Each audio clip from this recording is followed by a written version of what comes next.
First, before we get to who may be the next guy, following in the line of Wilkinson and Switzer and Stoops and Riley now, some very serious possibilities in regards to recruiting violations, compliance issues.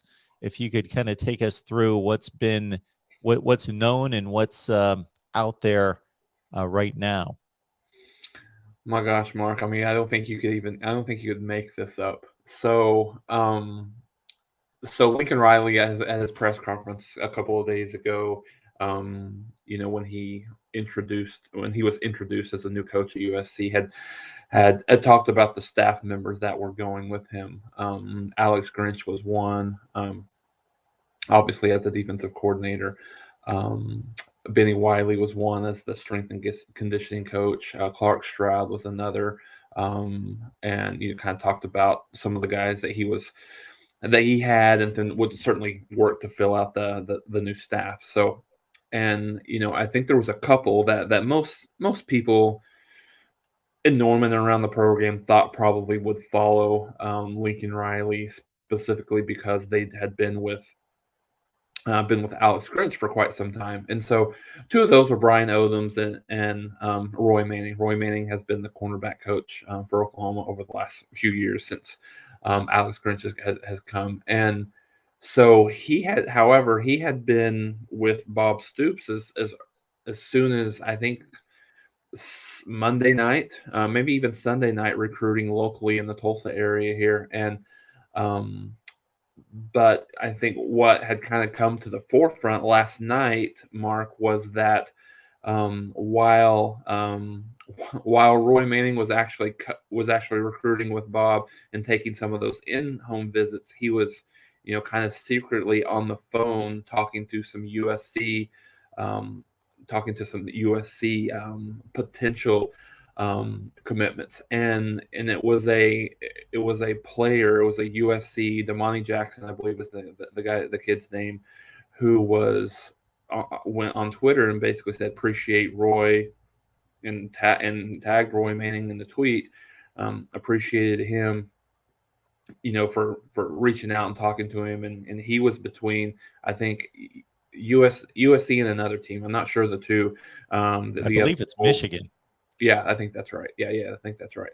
So appreciated him. So I think with that, and I think there were some other things that were found out that truthfully, a couple of those tweets had been deleted at point. But as you know, anything on the internet, especially Twitter, people will screenshot that stuff immediately. So the OU compliance department got involved as well. So I think they're involved. They have a lot of the I've heard that they have some of the phone conversations and certainly some of the tweets that were on the internet, right? So I think it just kind of brings more. I don't know, more intrigue, and I think from an Oklahoma standpoint, I think Oklahoma fans went through the through the stages of grief, right? I think shock was the first. I think anger, probably was the second. And I think, honestly, obviously, this is not a stage of grief, but I think where most Oklahoma fans are now, Mark, is really just almost relief that this guy and some of these people are gone.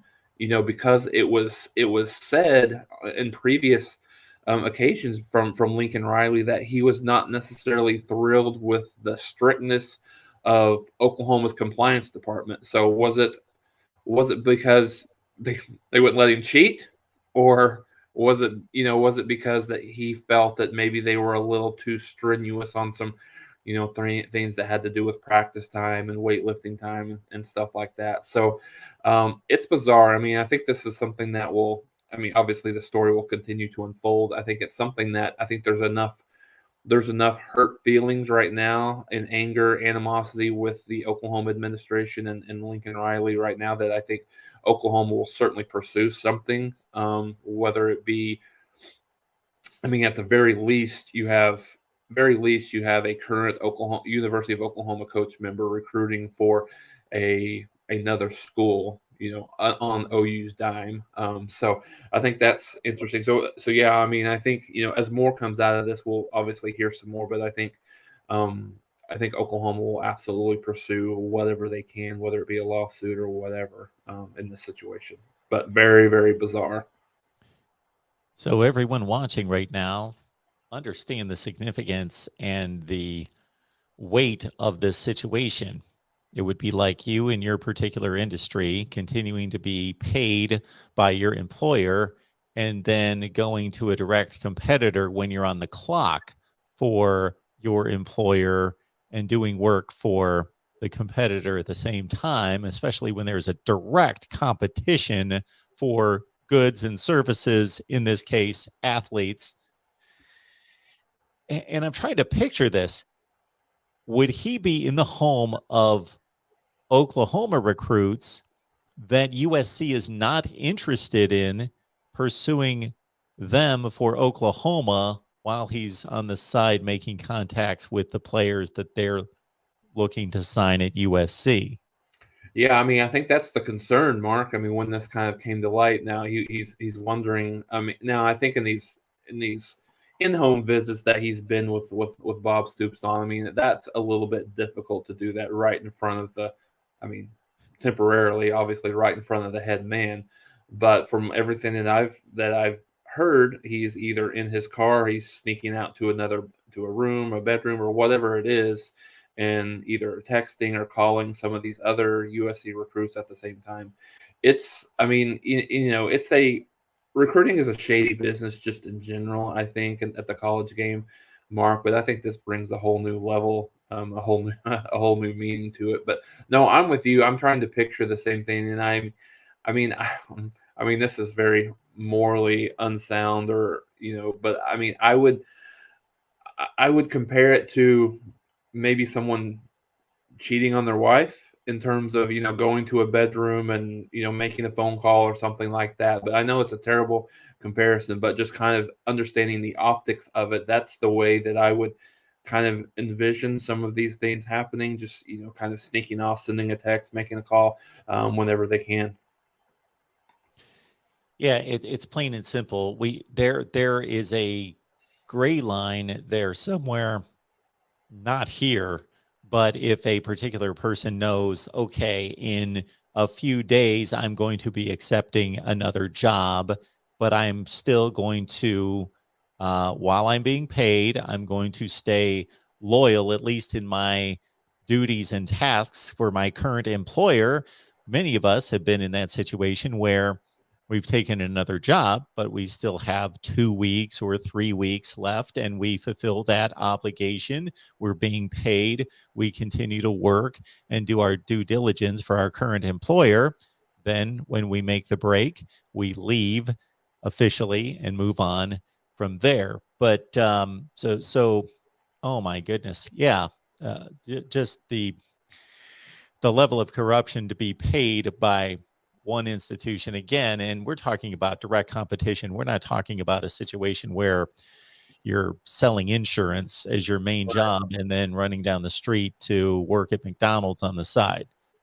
These are direct competitors, and we're dealing with scholarships for student athletes. Wow. That is, yeah, I'm sure there's going to be more to come. And if there is truth to it, which there certainly seems as though there is. Well, and there's so many. I mean, there's so many aspects of this, Mark, and so many things to kind of unpack. If obviously, I think he would have gotten direction. He probably is not doing this on his own. He probably Yep. got direction from, I would assume, Riley to do this. So that's one aspect of it. Do they have? I mean, is there any kind of proof that Riley suggested for him to do this? I think is one thing, and I think the other thing that kind of came out. We talked a little bit about this. Believe yesterday, Mark, that this thing had been in the works with Riley even from kind of in the September timeframe. So the thought is, I mean, has this been happening, kind of behind the scenes since then, especially with all the, California-based commitments that they got from, in the 2023 class. So yeah, there's a lot that'll come out of this, and I think a lot to unpack for sure.